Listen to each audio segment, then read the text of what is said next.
Goes in, the swing was already committed to, and hits him in the thigh. My goodness. If you talk to anyone and they say that baseball is the easiest sport and that you don't have to be an athlete to play it, yeah, show them that clip. What's going on, everyone? It's Fuzzy. Welcome back to yet another MLB recap. If this is your first time on the channel, we talk baseball every single day. We're so close to 400,000 subs, so don't be afraid to stick around. Juan Soto hit an absolute no-doubter yesterday. The Cardinals dismantled the poor Orioles yesterday, and Christian Yelich hit his third career cycle. We might have a bounce back season from the MVP, ladies and gentlemen. Now, a quick reminder, if you're going to any baseball games or concerts anytime soon, use code Fuzzy on SeatGeek to save yourself 20 bucks off. All right, let's talk about the Braves versus the Red Sox. Turn the page, Mr. Trevor Story. His two-run home run is his first as a member of the Boston Red Sox, and sheesh, I did not know that Travis Demeritte had it like that. I thought that he was just a toolsy, fast guy, but apparently he can hit 420-foot bombs. Matt Olson delivers with runners in scoring position to tie up the game in the third. And all right, we skip to the eighth, where Colin McHugh he must have been a good boy to begin 2022, and Christmas came early because Santa delivered a present. That was, Merry Christmas, Colin McHugh and the Atlanta Braves. That was a blown call by the umpire. Multiple ejections ensued. They weren't wrong about it. That call was horrific. Orlando Arcia steps in the bottom of the ninth with a chance to win it and unloads on this pitch from Ryan Brazier. The Sox fall to 11-20, and the Braves are inching closer to a 500 record. They're 15-17, but the Boston Red Sox, ooh, they look stinky lately. The A's versus the Tigers. Speaking of looking stinky, life as a Tigers fan is not fun right now. Joey Wentz gets called up to make his debut, and Sean Murphy and crew welcome him to the bigs with 6 runs in the first 3 innings. Now, I don't blame that entirely on Joey Wentz. I feel like AJ Hinch is having a rough start to the season. He hasn't been managing very well. I feel like he left in Joey for way too long. Kevin Smith capped off that 6th spot with a 2-run double. I hope that he gets it going as well. And shout out to Zach, is it Logue or Logie? My dad pulled his autograph in a Bowman box a couple days ago, so it's perfect timing. You should sell that right now, Dad. 6 punchies and 7 shutout innings. Did not walk a single hitter. That's really good. So the Tigers go out and sign 2 big-time free agents in Baez and Erod. They trade for Austin Meadows, and they are the worst offense, maybe aside from the Reds, the worst team in baseball at 9-22. That's what happens when you mess with team chemistry, although I appreciate the effort to get better, but when you send down the bad man, Akil Baddoo, to the 9th spot, and then you demote him to AAA, it's gonna happen. It's karma. I know that Akil Baddoo has been really bad. I'm just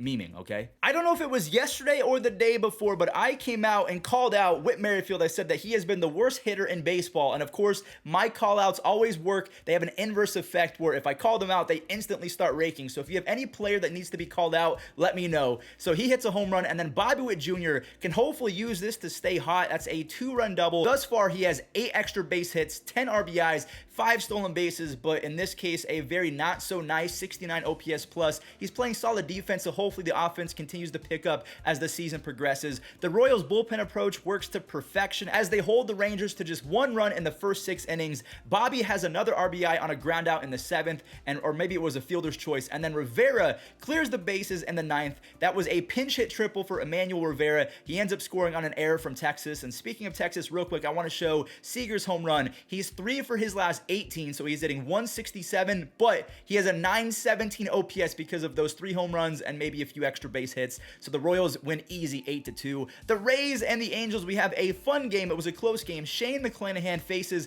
his toughest lineup of the year. The Angels have the best offense in Major League Baseball right now, so this will be, again, a fun match. And Kiermaier puts his team up 1-0 with a prodigious 422-foot blast. Again, I am here for a potential breakout power season from Kevin. The story with Shane McClanahan, he matched Shohei Ohtani's nastiness, and he was actually nastier than Shohei. Ohtani lowers his ERA to 2.78 after a 2-hit performance, but Shane had 11 strikeouts in 7 shutout innings. He owns a dazzling 13.3 strikeouts per 9, which is the best in Major League Baseball. The Rays go up 2-0, and then the Warden shows up, a pinch hit 2-run home run from Taylor Ward. He's hitting 370 with 17 RBIs, 7 home runs. Mr. Joe Adele might never get a shot if Trout, Walsh, and Ward keep playing like this. Anyways, the Rays come back in extras with free baseball. Vidal Brujan and Harold Ramirez, they both clutch up, and Brooks Raley, he has his third save as the Rays win 4-2. The Yankees and the Jays, mom, get the camera. Gleyber is back. He uses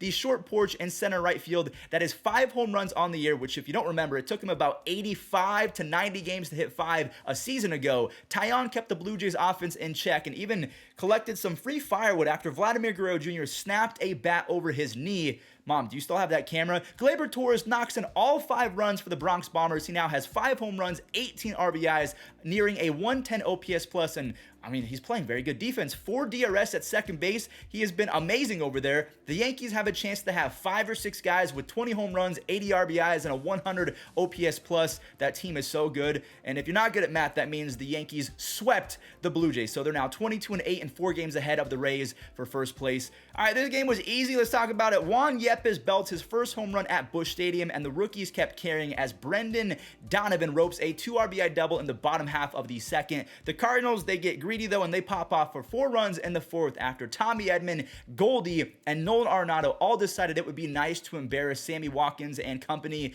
Edman is very quietly tied with Nolan Arenado in reference war at 2.2. So Tommy Edman put some respect on his name and also put some respect on Miles Michaelis. Apparently he is just the reincarnate of Greg Maddux. Another dominant performance where he goes 7 innings, only allows 1 run. He now sits at a 1.49 ERA, but he doesn't really strike out a lot of guys like prime Greg Maddux. He's just really good at pitching to contact and limiting damage. So shout out to the Cardinals. That was a big time victory. The Phillies and the Mariners, maybe the easiest game to recap of the year. It was won on 1 swing. Hoskins makes ball go boom, ball go far, and 4 runs are on the board. Corey Knebel strikes out 2 for his 6th save. The Phillies are now 14-17. The Mariners fall to 14-18. They're basically 20th in team ERA and OPS. It's just not good enough right now, but I feel like they will get better with Kyle Lewis coming back from injury and more starts from the youngster George Kirby. The Pirates and the Dodgers, Ryan Pepio, that is now one of my favorite names in baseball, Pepio. He made his MLB debut. He strikes out the first hitter that he faces.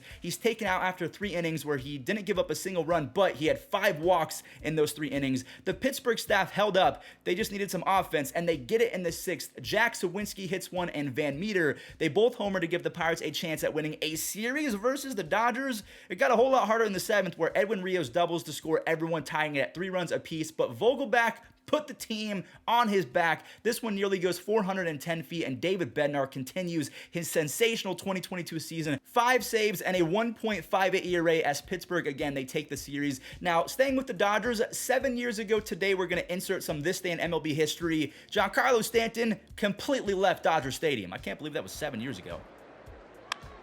Stanton drives it left field, absolutely crushed, and out of Dodger Stadium. You don't see that every night. Brandon Crawford bounces 1 to first for an RBI ground out, and Joey Bart singles up the middle for Alex Cobb, who is facing off against the Rockies. And Cobb, he bounces back after a short start, 1 earned run on 6 strikeouts in just under 6 innings. Crawford, he is trying to find that 24 home run stroke from last year. He got a hold of this one, and Lamont Wade Jr. has 3 base hits on the day. He collects an RBI on this one in the 8th. Jock Peterson brings home the final run, and the Giants sweep the Rockies to improve to 12-2. The Giants have won 5 in a row. It's just crazy that even though the Rockies got swept, every single team in the NL West is still above 500, but I don't think it's going to end like that. The Cubs and the Padres, Wilson Contreras goes the other way in the 1st, and then the Padres answer with 2 runs of their own. The 2nd coming off the bat of Luke Voit, who is back from injury, so look for the Padres to get even scarier. Patrick Wisdom has an RBI single to start a big 4th inning for the Cubs as Frank Schwindel and Jason Hayward quickly make it 5-2, and even though the Padres lost, I guess it was kind of encouraging because Eric Hosmer stays scorching hot, and Luke Voit might have found something during his IL stint. He has 2 home runs, but like I mentioned, San Diego did not win with Alfonso Rivas clutching up again for Chicago. He plays Contreras and Ian Happ. Rowan Witt comes in for a 2-inning save. And what do we make of the Cubs? Are they a potential playoff team in the next few years? Let me know in the comment section down below. The Reds versus the Brewers. This was one of the craziest games of the year, so sit back, grab some popcorn, and let's get into it. Future best catcher in baseball, yes, I think that Tyler Stevenson has the makings to overcome Yasmani and JT Realmuto and Wilson Contreras and Salvador Perez in the future. So he doubles in TJ Field. Then the slumping Naquin barely misses a grand slam, but he does clear the bases. Now, speaking of clearing the bases, Stevenson has 4 RBIs before the 3rd inning. He's now up to 17 RBIs, 3 home runs, and a 160 OPS plus, which is nuts for a catcher. But here comes the former MVP. Yelich bombs are back, 22 RBIs, a really good 140 OPS plus. That was his 5th home run. The Cincinnati Reds do stack on 3 more runs in the bottom of the 8th, and then they make it a 6th spot with Colin Moran's 4th home run of the year, 13 RBIs over the last week.